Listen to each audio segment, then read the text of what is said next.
If you're like me, you have a weird fear while solo playing that you're going to not have the right tool or table or oracle to help you through the situation that your character is going through. Well, I've got good news for you, because one day I just decided that I need to look at the things that I keep within arm's reach and reevaluate, because there's some new things that I have that have entered the arena. And I've got good news, folks. There's a clear pound for pound winner in this. Let's talk about it.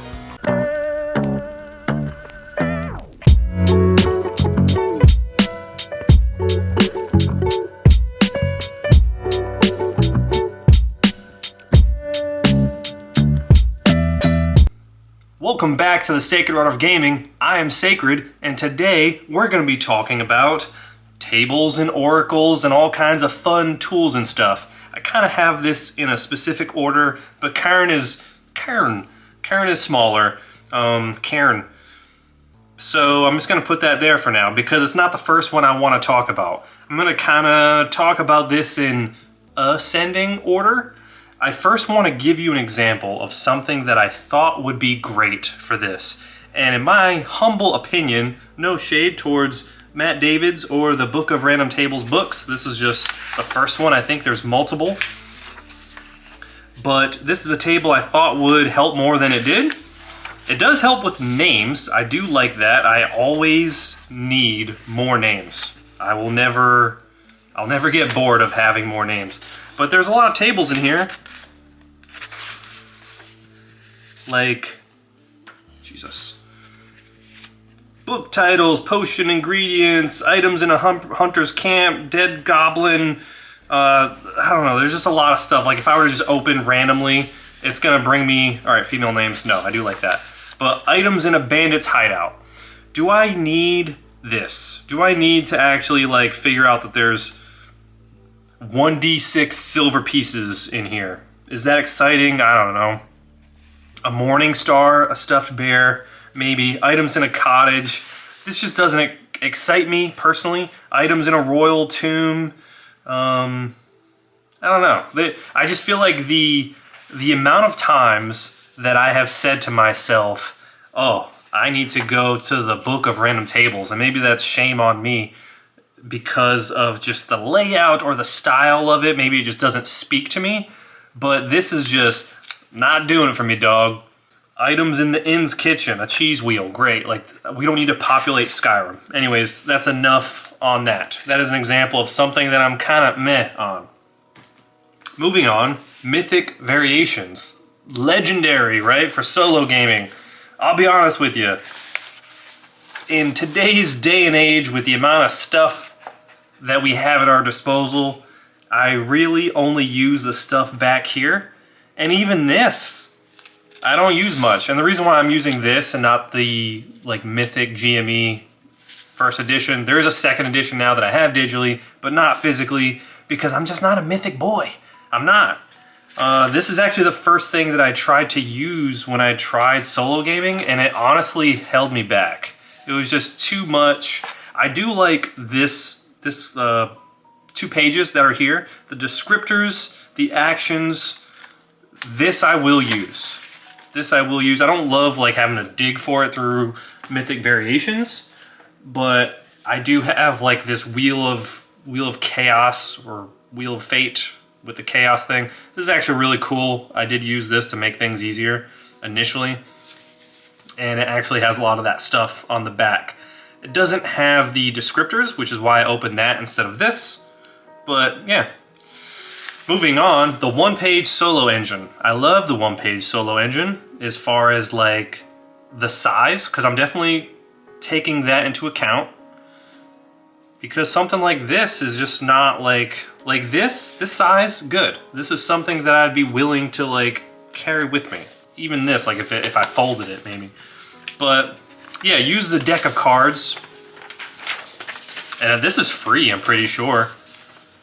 You got your little plot hook generator, encounters and stuff, but a majority of this is actually going to come from like the oracles for the cards. And each one of these means something. So physical for clubs, technical diamonds, spades is going to be mystical, and heart is social. So combining those are actually quite helpful. Moving up, we have I made like an elementary school project out of this because I don't own the Solo Game Master's Guide by Geek Gamers physically. I have it digitally, so shame on me. Shame. But I took her wallet, the parts that I liked, and I just pasted that. I'm sorry, guys. I'm sorry.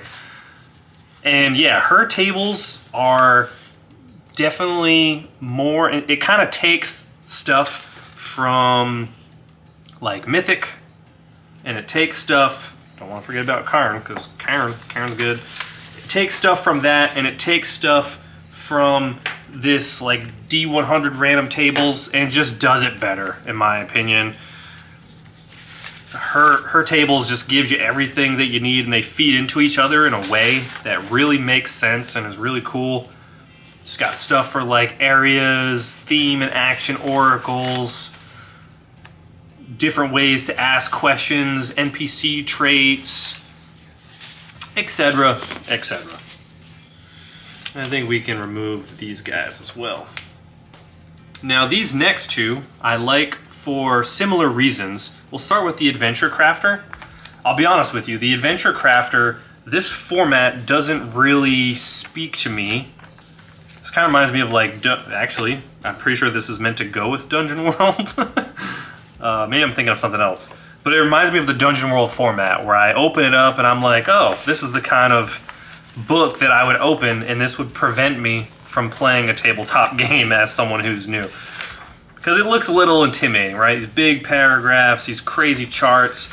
But once you get over that, there is some really cool stuff in here regarding the plot point tables. These are really cool, and it actually breaks down like if what you roll and what it could be. But what I find myself going to more in this book, which is similar to this next book we're going to talk about, is I like these reduced tables. This is really cool. Is definitely back here, the collect the table section, but specifically within here, which I feel like I just had open and I decided to pass over it. Ah, here we go. Character identity. Oh, that's kind of neat. Character identity and character descriptors. I love this. This is like pretty fleshed out too. I dig that a lot. So you got, what is it, 2 D100 tables here? Yeah. Yeah, this is cool. So you could have like a crazy artist or an exotic servant, a religious pacifist, I guess. But if you want something that's a little lighter than this next one that we're going to get into, which this is its whole own thing, I just very rarely use it for all of that. But the Universal NPC Emulator. This thing is wonderful. Wonderful. And as you'd imagine, this is for making NPCs. This is tight. I like this. This is like a nice tight little table that I can just very easily look. Yes, this is a table, D100, where is it? Boom, he's a warrior. So you've got your noun, you've got their power level. Why am I skipping this page here? So NPC modifier, right? And this is gonna, motivation, verbs, nouns. This can really flesh out a character very quickly.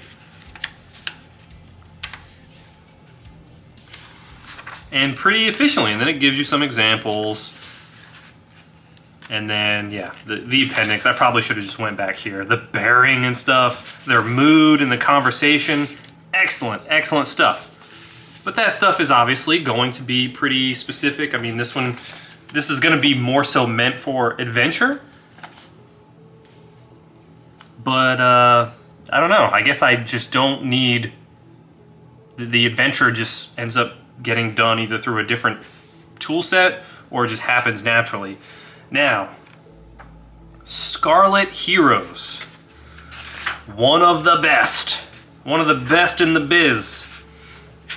The reason why it's not the best, spoiler alert, is because, you know, very similar, like all these paragraphs and stuff, this layout just does not speak to me in a way that I can easily pick this up and understand what I need. This feels a little bit more like an old school like workbook, but there are excellent things in here. And there's a lot of different things, everything from encounters, objects, magic items.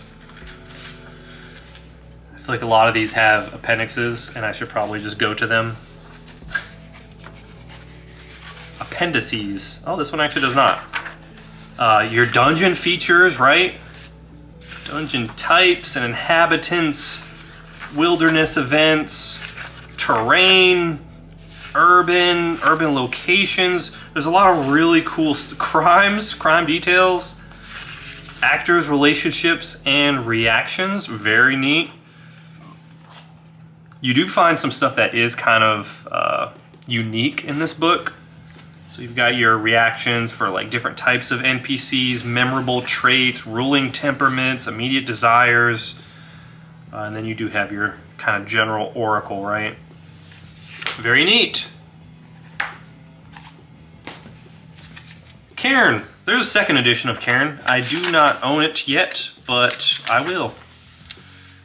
So this is mentioned, although there's not a ton of stuff in here, but for the size, I can very easily pull this thing out. I can always use more names, character traits, expeditionary gear, tools, trinkets,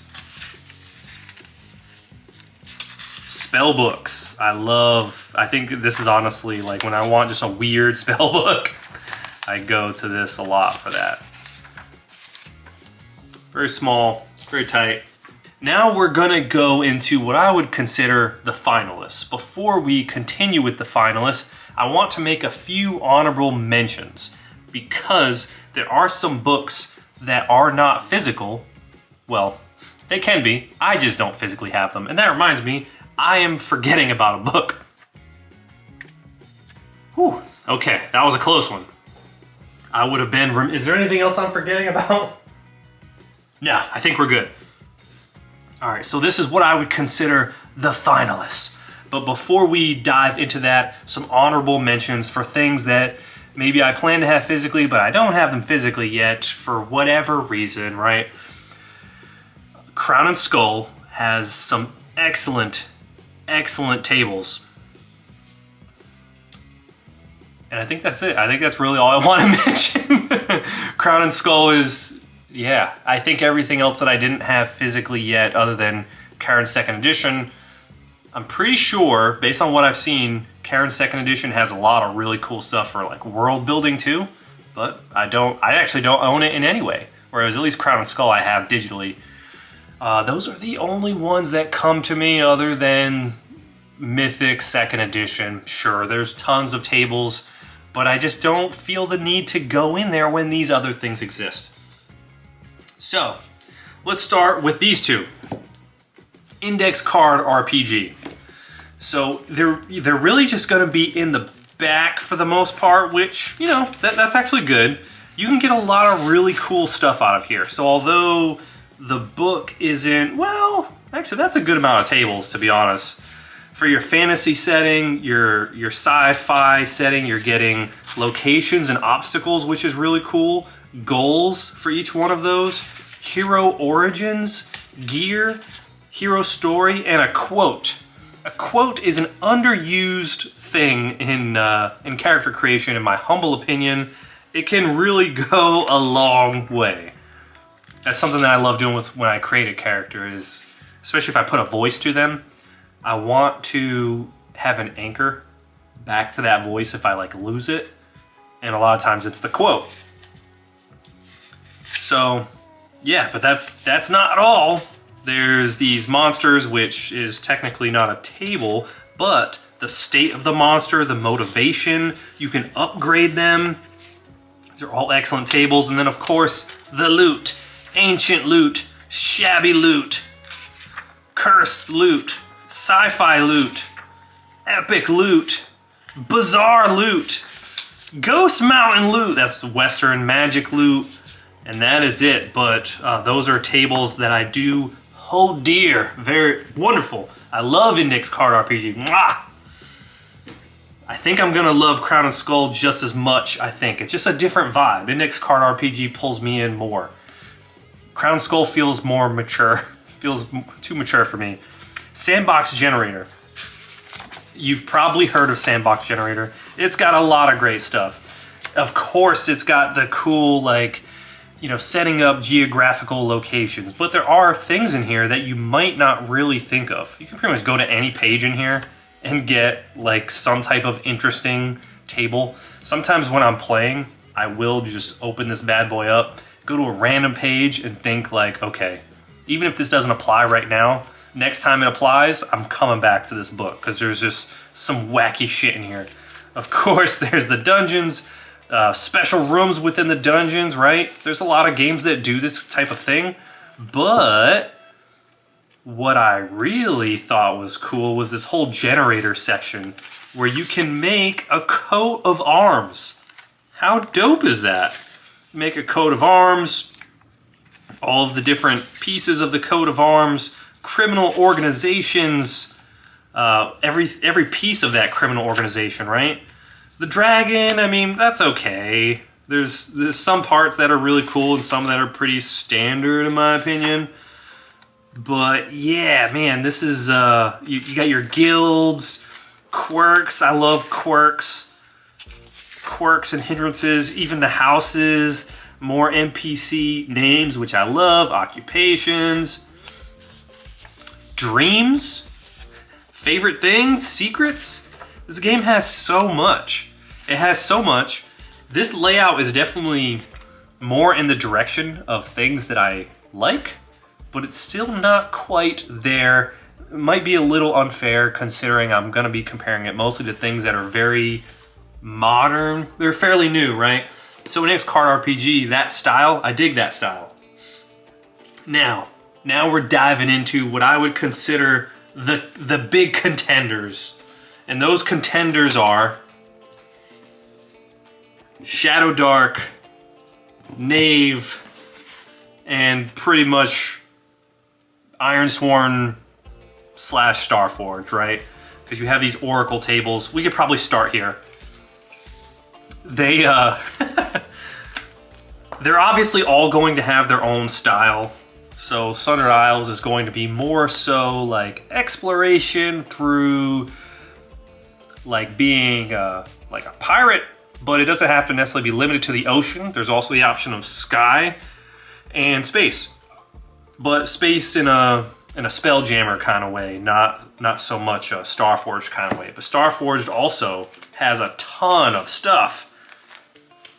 There's so many things that you can pull out of these games. I don't know why I don't, but I'll be honest with you, I don't regularly go to these books and pull stuff out of them. I keep them in there for whatever reason.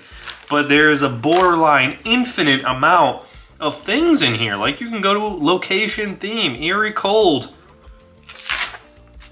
Location theme mechanical. Control station or terminal.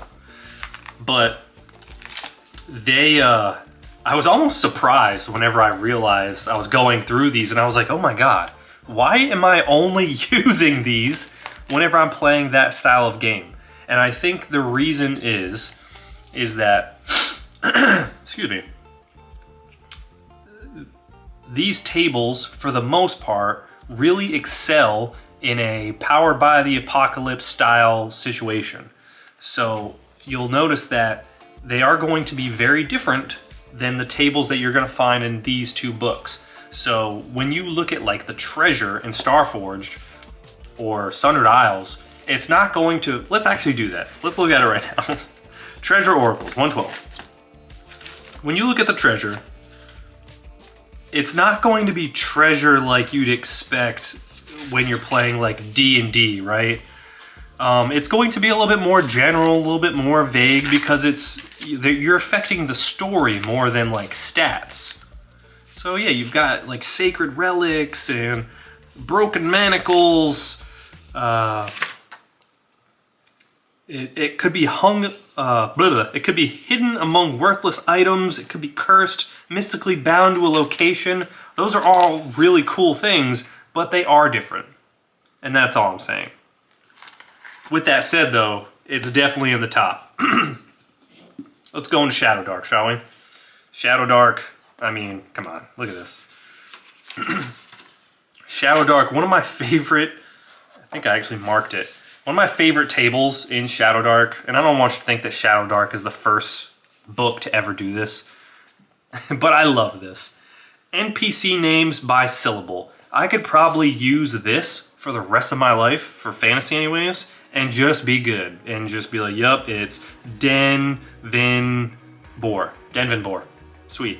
Because, I mean, it's just a D20, but you could really just do like roll a D4 to get an idea as to how many syllables and have a seemingly endless amount. I love that. And you've got these cool little identifiers at the bottom here. But Shadow Dark, I don't know that I was prepared for how hefty the tables were going to be in Shadow Dark. Adventures, site names. There's a whole section for an adventure in the Castle District, caves, deep tunnels, the desert, the Arctic, the Low District, a monster generator, tavern, the slums, the ocean. We've got our monster stat blocks, and I think that might be the end of the tables for the most part. You've got your treasure, and the treasure's broken out by like level of the monster that you defeated. For the treasure that you're getting. Love this. Luxury items, mundane items, secrets, blessings, oaths, magic item idea generator. My favorite thing, armor, of course.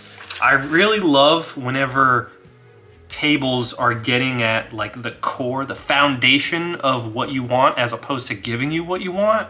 And I think that's what she does here with the syllables for the names and then also like magic item idea generator as opposed to just giving you the magic items. I prefer that personally.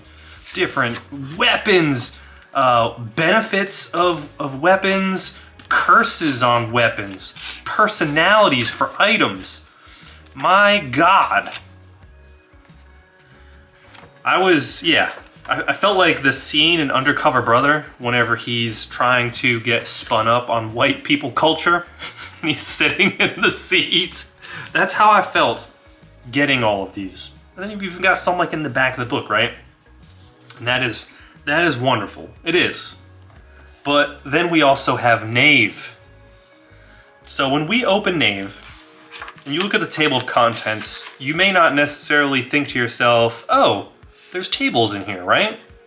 Because it's really just, there's no section for tables. You've got downtime, warfare, buildings, but almost every single one of these sections has an accompanying table. Watch. That was a random page. That is a random page. That is also a random page. The amount of tables that are in this book is insane. So when you are, your travel shifts, things that could happen during that, locations, structures, when you're delving, the themes, the rooms, the hazards, trap effects, mechanisms. Love that. That is so dope. Got our spells, and even that is kind of done in a table without it being in a table. We've got wizard names. Really cool. So this is very similar to what you expect in Maze Rats. Qualities, effects, elements, and forms. Your magic schools, disasters, mutations, relic magic, the domains and symbols that go with it, potions, texture. So this is probably my favorite part. This blew my mind. So you're making a potion, but not only do you make the potion, you get the textures, the taste, the color, and the ingredients. You can build an entire game. I'm sorry if I'm getting loud and crazy, but you can build a whole game just on that. That is insane. Tools, miscellaneous items, decorations, sure. Item traits, buildings, city themes, Item names, food traits, downtime, recruiting, archetypes for the people you're recruiting. What is that? I need to look at this. Liabilities? So the liabilities of the people that you're recruiting.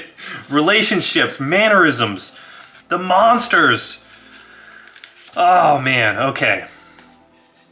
So now that we've looked at the top contenders, right? And you know, is Index Card RPG in that top? Maybe. Maybe it is. But even if it is, right?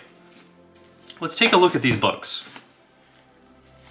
So these are the ones that I feel like are the top. Maybe these as well. And Crown and Skull is going to be similar, and it's probably going to be a similar style as Shadow Dark in the way it looks and feels.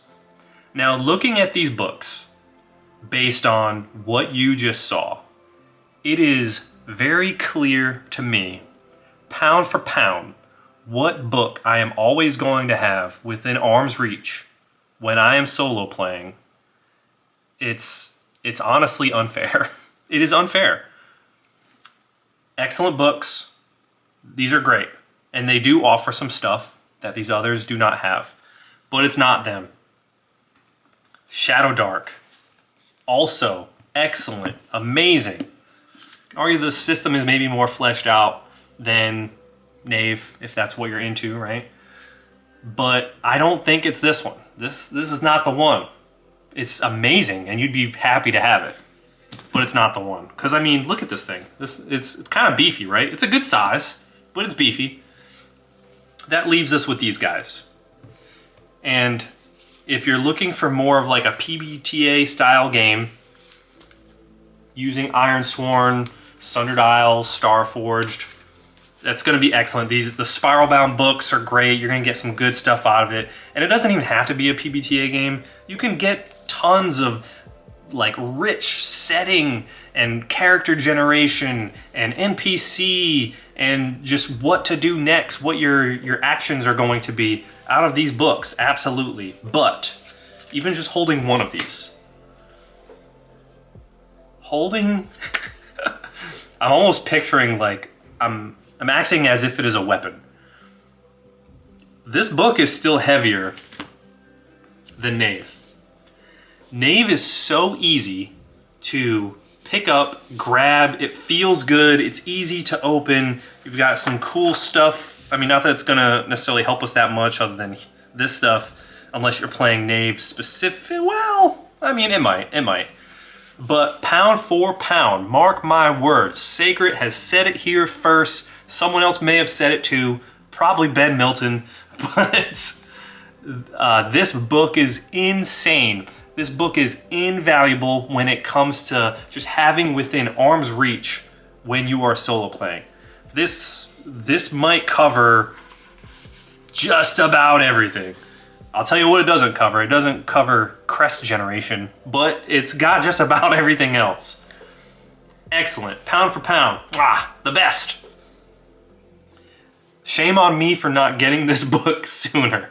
This is life-changing. I can't tell you how light this book is. So, I hope this video has been helpful. If it hasn't been helpful, I hope it's at least been entertaining. I am Sacred, and this is the Sacred Art of Gaming. Maybe consider liking this video so other people can find similar stuff, or subscribing if you want to see more videos like this in the future as we continue to explore the Sacred Art of Gaming together. I'll see you in the next one.